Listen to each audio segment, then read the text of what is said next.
Imagina um programa secreto da CIA que tentou usar o poder da mente para encontrar a lendária Arca da Aliança. Sério, isso daqui parece ter saído do filme do Indiana Jones. Ou aqueles experimentos químicos de Stranger Things, lembra da 11? Com aqueles elétrons na cabeça e sentindo ali aquela coisa e de repente ela consegue enxergar o que está acontecendo na União Soviética, sendo que ela está nos Estados Unidos. Agora acrescenta isso a resultados reais de aviões perdidos que foram localizados, submarinos soviéticos descobertos e ainda por cima reféns encontrados. Vou te contar uma história sensacional desses observadores remotos que eram chamados pela CIA de profissionais que eram pagos, mas que no final das contas foram documentados como fato. A gente vai explorar dois projetos hoje, o Stargate e o Sunstreak. E um desses projetos foi onde que um dos observadores remotos, essas viagens astrais, ele encontra a dita Arca da Aliança, de acordo com ele, é claro. E aí, vamos mergulhar nessa história toda maluca aí?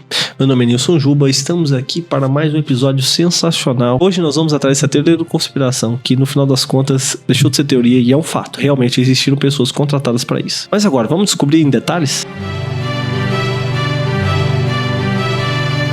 Medo do invisível. Você sabe que na Guerra Fria, nos anos 60, a União Soviética e os Estados Unidos estavam naquela guerra meio que secreta para saber quem que faz mais arma que o outro. Só que tinha um rumor que um espião da CIA tinha contado que os soviéticos, eles tinham uma arma secreta, que essa arma sobressaía os americanos, porque ela não era mecânica, ela não era orgânica, ela era espiritual. Eram agentes soviéticos que usavam poder psíquicos. A CIA, na década de 60, os caras ficaram loucos. Os caras vão poder ler nossa mente, os caras vão poder ler os códigos nucleares. E aí, em 72, na Universidade de Stanford, na Califórnia, eles juntaram vários cientistas, entre eles Harold Puthoff e um cara que era psíquico chamado Ingo Swann, para testar essa técnica que eles chamavam de visualização remota, que era literalmente usar a mente para viajar a locais distantes. A questão é, isso é meio loucura ou genialidade? O que vocês acham que eles encontraram de cara? Esse projeto que começou na década de 70, ele começou a ter vários nomes. E cara, cada nome, Grill Flame, Center Lane, mas no final das contas ele se tornou o projeto Stargate,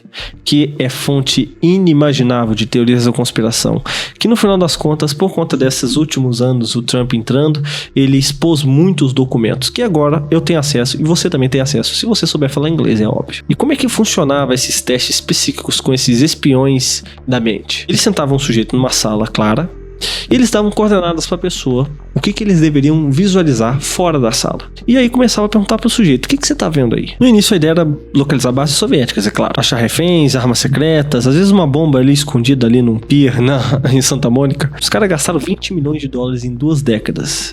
Assim, é muito dinheiro. Só que a questão é, será que esse projeto Stargate valeu a pena? Será que funcionou? Será que realmente eles encontraram alguma coisa? Vamos ver aqui, vou trazer para vocês o que eles encontraram. Quando virou o ano de 1986, eles perceberam que eles precisavam segmentar ali o projeto Stargate e deram o nome de Sunstrike, que foi comandado especificamente pelo Departamento de Defesa e Inteligência. E aí eles começaram a aplicar essas operações com psíquicos de verdade. E um dos agentes era Joseph Monigo. Dizem que ele estava em Maryland e ele tentava ver na Sibéria um bunker, por exemplo. E assim, ele nunca saiu dos Estados Unidos, então ele não sabia exatamente onde ele estava, mas ele descrevia com perfeição. E ele desenhava mapas, descrevia prédios, tudo que ele estava vendo nessa visão astral. Voltando um pouquinho, um dos resultados mais impressionantes, de acordo com esses relatórios, aconteceu em 1979.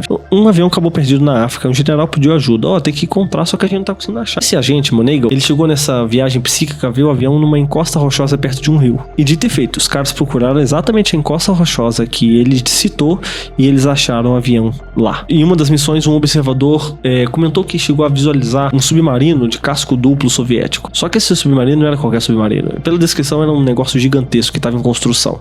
E dito e feito, eles encontraram que estava sendo construído o Typhoon, o monstro dos mares soviético. E uma história também que contam que um agente da KGB foi pego nos Estados Unidos porque um observador sentiu que dentro da calculadora dele teria um rádio escondido. E abriu, e o rádio que ele viu na mente dele realmente estava lá na mão dele, dentro da calculadora. Loucura, né, cara? E aí? Ele viu a Arca da Aliança mesmo? E é verdade isso daí mesmo? Cara, não sei, cara. Eu realmente estou falando pra vocês o que esses documentos estão expondo. Agora, se é verdade ou não, você tem que querer acreditar ou não. Cara, olhando em fatos, cientificamente é impossível. Mas, em 88, um observador 32, de acordo com ele foi chamado, no projeto Sunstrike, ele recebeu umas coordenadas do chefe dele. E aí ele começou a pesquisar, daí de repente ele visualizou uma caixa de ouro maciço com um anjo em cima de 6 asas, escondido numa caverna úmida do Oriente Médio, e protegido por forças que quem se aproximasse seria morto. E ele desenhou detalhes, tá aparecendo aqui pra vocês na tela. De acordo com ele, eram anjos, aquela coisa toda, e assim, é um negócio bizarro. Todo mundo conhece a Arca da Aliança. A Arca da Aliança é um símbolo bíblico. Se você cresceu na igreja ou participou de alguma sinagoga, meu amigo, isso é um imaginário coletivo de todo mundo, ainda mais na década de 70, que a religiosidade era muito maior nos subúrbios da cidade. Ele jogou pro Léo, escreveu aquilo e aquilo é oficial nos relatórios do governo norte-americano. Agora, minha opinião, como eu já disse, eu não acredito. Eu acho que foi realmente uma imaginação dele, porque ele estava estimulando muito a mente e ele acabou vendo alguma coisa. Mas se você é teoria da conspiração e gosta de um chapéu de alumínio e você acredita que exista, por exemplo, projeção astral, tudo bem, eu respeito você. Talvez você acredita nessa fala desse sujeito que viu isso daí. Mas assim, eu acho, o que eu gosto, e o meu propósito desse vídeo é mostrar pra vocês como a vida imita a arte.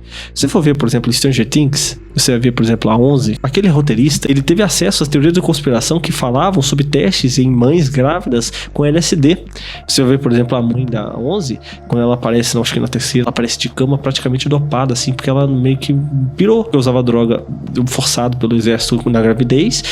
E aí o bebê nasceu com esse superpoder, e a partir do momento que ela teve esse poder psíquico, ela cresceu dentro ali que é a história do Stranger Things, né? Que ela cresceu uma humana cobaia. Mas pra fechar, o fim do sonho psíquico. Em 95 a CIA fechou o projeto. Eles fizeram uma auditoria interna e aí eles perceberam que assim, gastaram 20 milhões num projeto que era bem maluco, que tinha muita coisa interessante, bem legal pra teorias da conspiração e pra, sei lá, estudos, assim, pra quem gosta dessas coisas, mas no fim das contas eles perceberam em 95 que o resultado não era tão bom assim e não dava tanto retorno pra eles. E aí eles fizeram um estudo e descobriram que de todas essas previsões que esses observadores remotos viram, meio que menos da metade realmente era sucesso. E outra metade meio que foi jogada ao Léo, como por exemplo a Arca da Aliança. Não tem como eles saberem onde é, nem tipo, se ele tivesse falado pelo menos a descrição do local, ou pelo menos a descrição exata do ponto no mapa, nem isso ele fez. Então, meu amigo, foi ao Léo. A questão que os teóricos da conspiração, a galera do Chapéu de Alumínio fala é: será que esse projeto acabou mesmo? Será que é o fim do Stargate ou Sunstrike, ou seja, qual o pessoal esteja chamando agora? Será que eu acho que é mais provável? Que hoje em dia você sabe que tem os contract defensors, né? Que são empresas que trabalham para o governo norte-americano, que fazem contratos e que criação de armas, aquela coisa toda. Eles com certeza devem ter projetos muito loucos que a gente não tem ideia. Só que como não é governo, então não tem como expor. Agora, coisa do governo é fácil expor. Daqui 20 anos a gente vai saber o que estava acontecendo, por exemplo, dentro da FBI. Igual, por exemplo, o arquivo do Geoff Kennedy, que se vocês quiserem eu faço um vídeo para vocês. O Trump expôs, por exemplo, e deixou marcadinho lá para ninguém saber certas informações, mas a maioria das informações a gente já sabe, e o quebra-cabeça, que era uma coisa muito conspiratória, do Jeff, que a gente já tem uma ideia mais ou menos do que aconteceu. Se vocês quiserem eu trago para vocês esse vídeo. A pergunta é, o que mais não contaram pra gente? Bom, pessoal, esse vídeo fica por aqui, mas eu amo esse tipo de assunto e eu estou pronto para trazer para vocês outros assuntos. E se vocês quiserem, eu faço um review completo de todas as teorias da conspiração faladas em Stranger Things que realmente se mostraram verdade na vida real. Não tô falando verdade que eu acredito, mas assim, eles testaram. Se você quiser a fonte para isso daqui, tem um site da CIA, tá aqui na descrição. Espero que se você esteja vendo esse vídeo em 2025, provavelmente tá online a fonte ainda. Mas eu baixei os arquivos no meu computador, então eles não conseguem deletar, a não ser que os homens de preto venham aqui e apaguem do meu HD. Brincadeiras à parte, estou aqui para atender vocês. Comenta aqui embaixo o que vocês acharam, me siga para mais vídeos. Aqui é o Juba e até a próxima.